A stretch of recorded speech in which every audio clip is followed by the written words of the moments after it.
घेतला गेला।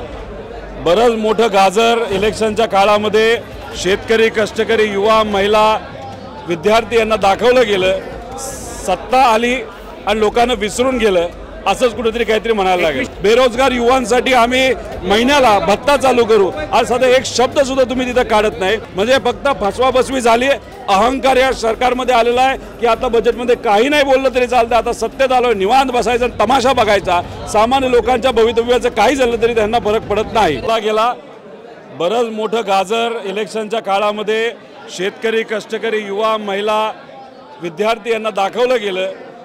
सत्ता आली आणि लोकांना विसरून गेलं असंच कुठेतरी काहीतरी म्हणायला लागेल। 2100 रुपये मिळणार नाही लाडक्या बहिणींना। हे बघा, आम्ही करू 5 वर्षांचा कालावधी आमचा। अरे म्हणजे 4.5 वर्ष थांबणार का? म्हणजे पुढचं इलेक्शन होतं तुम्ही थांबणार असाल तर ते तुमचा खरा चेहरा तर लोकांसमोर आलेला आहे। तुम्ही म्हणाला होता इलेक्शन झाल्या आम्ही त्या ठिकाणी तिथं महिलांना 2100 रुपये महिन्याला देऊ, शेतकऱ्याची कर्जमाफी करू, तिथं जो आपल्याला एक भावांतर योजना आहे ती आम्ही आणू, पण तसं कुठेही काय झालेलं नाही। बेरोजगार युवांसाठी आम्ही महिन्याला भत्ता चालू करू, आज साधा एक शब्द सुद्धा तुम्ही तिथं काढत नाही। पुण्यश्लोक अहिल्यादेवी होळकरांची 320 जयंती आहे आणि त्यांच्यासाठी त्या जयंतीसाठी व त्याच्याचबरोबर काय या राज्यामध्ये तुम्ही कार्यक्रम घ्या त्याचा एक शब्द नाही। म्हणजे फक्त फसवाफसवी झाली, अहंकार या सरकारमध्ये आलेला आहे की आता बजेटमध्ये काही नाही बोललं तरी चालतं, आता सत्तेत आलोय, निवांत बसायचं, तमाशा बघायचा।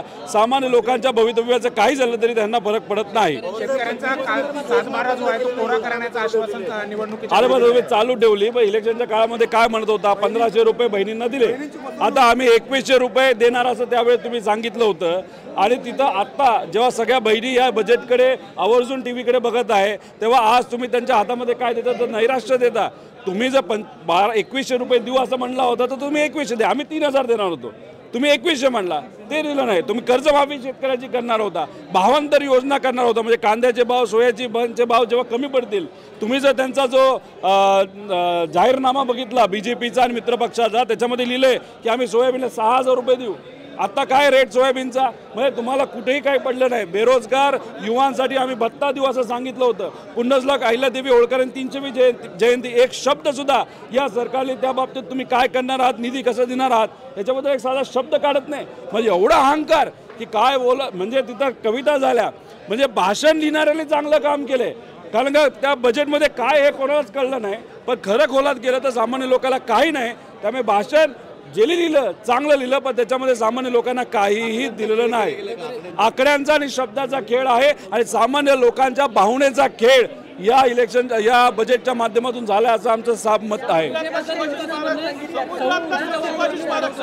छत्रपती शिवाजी महाराजांचं स्मारक जे अनेक वर्षांपासून 7 वर्षापासून प्रलंबित आहे ते तुम्ही तिथं करत नाही। त्यासाठी 9 कोटी खर्च केला तो लोकांना तुम्ही सांगत नाही आणि आता नवीन स्मारक करायला तुम्ही निघालेला आहात। म्हणजे लोकांच्या डोळ्यामध्ये फक्त धूळफेक करण्याचा प्रकार या लोकांच्या माध्यमातून तिथं केला जातोय। त्यामुळे हे सरकार फक्त चेष्टा करते आणि लोकांना एकदम लाईटली घेते असं आपल्याला म्हणावं लागेल। अहो सुरुवातीला सांगितलं होतं पूर्वीची बिलं येणार नाहीत, आता ती बिलं यायला लागली। मग सांगितलं त्यांनी की आम्ही 0 रुपये शेतकऱ्याला लावू, मग आता ते म्हणतायत की आम्ही नंतर लावू। म्हणजे जेव्हा सोलार सगळ्या कार्यान्वित होईल तेव्हा, अरे बाबा सोलार व्हायला त्याला 5-10 वर्ष जाणार आहे, तोपर्यंत तुम्ही शेतकऱ्याला शब्द दिला होता ते करत नाही। भावांतर योजना, सोयाबीन, कांदा, तूर जे कुठलं काय शेतकऱ्याच्या शेतामध्ये पिकतंय त्याचे भाव पडले तर त्याचा आणि खर्चाचा जो फरक असेल तो आम्ही आमच्या खिशातून देऊ असं सांगितलं। एक शब्द तुम्ही तिथं काढत नाही। म्हणजे जाहीरनाम्यात सोयाबीनचा भाव 6000 असं सांगता, आता 28चा गेला तरी तुम्ही चिपचाप त्या ठिकाणी बसता। म्हणजे काय की ह्यांना असा एक मनामध्ये अहंकार आला आहे की आता सत्तेत आलो, आता आपल्याला कुणी हटवू शकत नाही। हा अहंकार खऱ्या अर्थाने मोडून काढायची जरूरत आहे। चुनावी जुमला आहे। आता याच्यामध्ये 7 तारखेला देवेंद्र फडणवीस साहेबांनी भाषण केलं, त्याच्यामध्ये फक्त ठीक आहे 5-10 वर्षांनी आम्ही हे करू एकदम सकारात्मक भाषण तिथं केलं।